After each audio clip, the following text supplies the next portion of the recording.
Hingga saat ini, Indonesia masih menjadi salah satu negara jawara di bidang korupsi. Kenyataan ini pasti membuat kita sedih.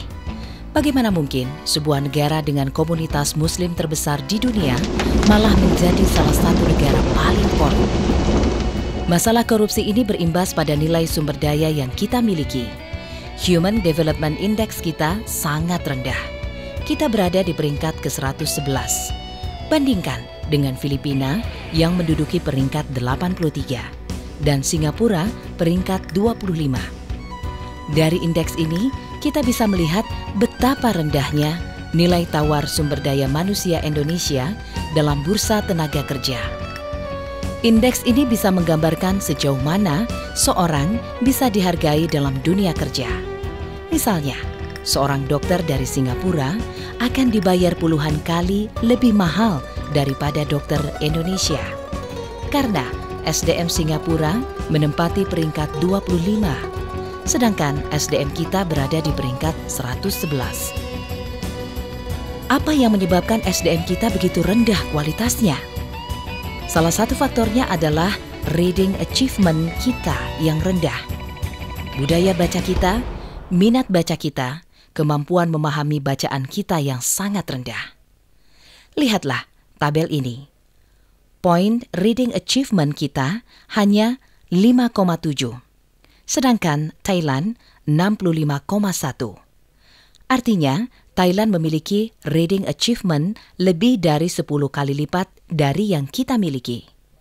Jika kita melihat di stasiun di negeri maju, kebanyakan orang mengisi waktunya dengan membaca buku. Tapi di Indonesia, orang mengisi waktu dengan tidur, main SMS, atau mengobrol. Kita belum punya budaya baca yang baik.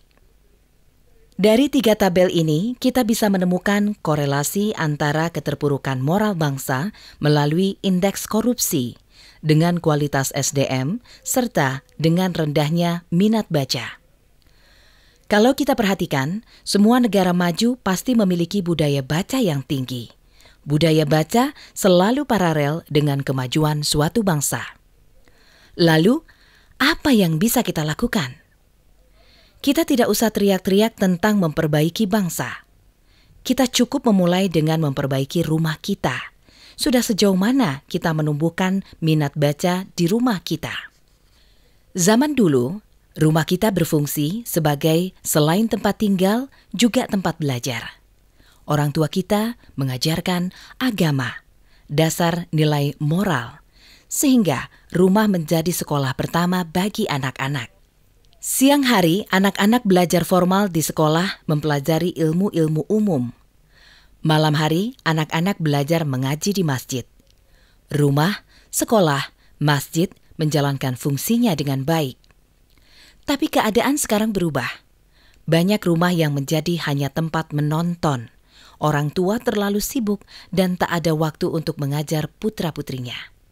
Banyak orang tua yang melimpahkan semua tugas pengajaran pada sekolah.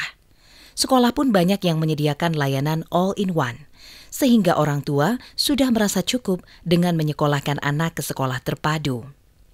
Banyak masjid yang menjadi sepi dari aktivitas belajar anak-anak. Rumah lebih menjadi rumah nonton daripada rumah baca dan rumah belajar.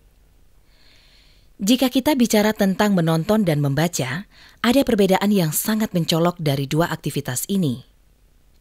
Menumbuhkan minat baca anak berarti kita menjaga aset paling berharga dari anak kita, yaitu otak. Sejak lahir, kita, anak-anak kita, telah Allah karuniai komputer paling canggih, sebesar kepalan tangan di dalam kepala kita, yaitu otak. Kapasitas otak kita kurang lebih setara dengan 500 set ensiklopedia, terdiri dari 100 miliar neuron. Masing-masing neuron memiliki 20.000 koneksi. Setiap kita latih otak kita dengan rangsangan yang baik, di antaranya dengan membaca, maka setiap koneksi itu akan melahirkan 20.000 koneksi baru. Dan sebaliknya, jika kita tidak merangsang otak kita dengan rangsangan positif, maka koneksi otak kita akan banyak yang menyusut. Lihatlah video ini. Ketika kita memikirkan sesuatu atau merangsang otak kita untuk berpikir aktif, maka ada impuls-impuls listrik yang merambat mencari sambungan informasi di otak kita. Hingga impuls listrik itu menemukan jurang sinaps. Jika di seberang jurang itu ada informasi yang cocok, maka dia akan melompati jurang itu. Saat itulah yang disebut nyambung atau connect. Saat itulah kita mengatakan, oh, artinya pikiran kita nyambung. Neuron kita berhasil melahirkan koneksi-koneksi baru. Ketika kita diajak bicara politik, maka kita akan nyambung. Ketika kita diajak bicara tentang agama, kita nyambung. Itu artinya impuls listrik itu segera menemukan informasi yang tersedia di kepala kita. Sebaliknya, jika kita mengajak diskusi kepada seseorang tentang olahraga, tapi dia tidak nyambung, berarti impuls listrik itu tidak berhasil menyeberangi jurang sinaps. Inilah gambar sambungan otak yang jarang dirangsang. Semakin sering dirangsang, sambungan di otak kita akan makin padat. Dan di gambar ini kita melihat sambungan sudah sangat rapat. Maka, tugas kita sebagai orang tua harus menyediakan berbagai sarana yang dapat memberikan rangsangan positif pada otak kita dan anak-anak kita agar otak yang Allah karuniakan menjadi teroptimalkan. Prinsipnya adalah use it or lose it. Kalau tidak digunakan, pasti akan kehilangan. Kapan kita harus memberikan rangsangan pada otak? Sebetulnya bisa kita lakukan sejak bayi dalam kandungan. Perkembangan otak anak melesat cepat pada usia balita. 50% perkembangan fisik otak sudah tercapai pada usia 2 tahun. Masa-masa inilah yang sering disebut sebagai golden age. Masa ini tidak pernah bisa diulang. Lonjakan perkembangan fisik otak anak berakhir pada usia 10 tahun. Jika kita tidak benar memanfaatkan masa-masa ini, maka pasti penyesalan yang akan kita alami. Perhatikanlah garis hijau. Itu adalah perkembangan fisik otak. Fisik otak ini semakin hari semakin melambat, bahkan nanti cenderung menurun. Karena otak adalah benda material yang bisa aus dan rusak. Semakin usia kita tua, secara fisik, otak kita cenderung melemah. Namun, perhatikanlah garis merah. Itu adalah perkembangan intelektual, bukan otak secara fisik. Meskipun secara fisik otak pasti akan mengalami penurunan, tapi secara intelektual, kita bisa mempertahankan kualitasnya, bahkan cenderung terus meningkat. Jika kita bisa mempertahankan fungsi intelektual otak kita hingga usia 40, maka di usia itu Allah akan memberikan hikmah. Para ahli neurologi menemukan penemuan mutakhir bahwa pada usia 40 tahun, seseorang akan mendapatkan crystallized intelligence, ditandai dengan tumbuhnya dendrit ke-6 di dalam sel otak, yaitu kecerdasan yang berasal dari gabungan pengetahuan dan pengalaman. Hingga pada usia itu seseorang akan lebih bijak. Itulah mungkin sebabnya Muhammad diangkat menjadi rasul pada usia 40 tahun. Bagaimana caranya agar secara intelektual otak kita tetap berkualitas baik? Satu-satunya cara adalah dengan memberikan rangsangan positif, di antaranya dengan membaca.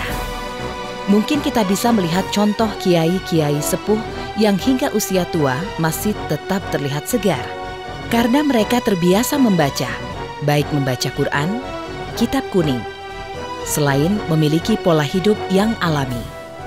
Sejumlah riset membuktikan bahwa membaca dapat menghindarkan otak kita dari penyakit kepikunan. Maka, dari tabel ini kita bisa menyimpulkan bahwa kita harus terus memberikan rangsangan positif pada otak kita dari masa keemasan saat masa kanak-kanak, ketika otak mengalami pertumbuhan yang melesat. Dan kita harus tetap memberikan rangsangan untuk mempertahankan fungsi intelektual otak kita hingga masa tua. Itulah yang dimaksud dengan belajar dari buayan hingga liang lahat. Utlubul ilma minal mahdi ilallahdi. Untuk memberikan rangsangan yang berkesinambungan tersebut, dibutuhkan media yang cocok bagi setiap usia.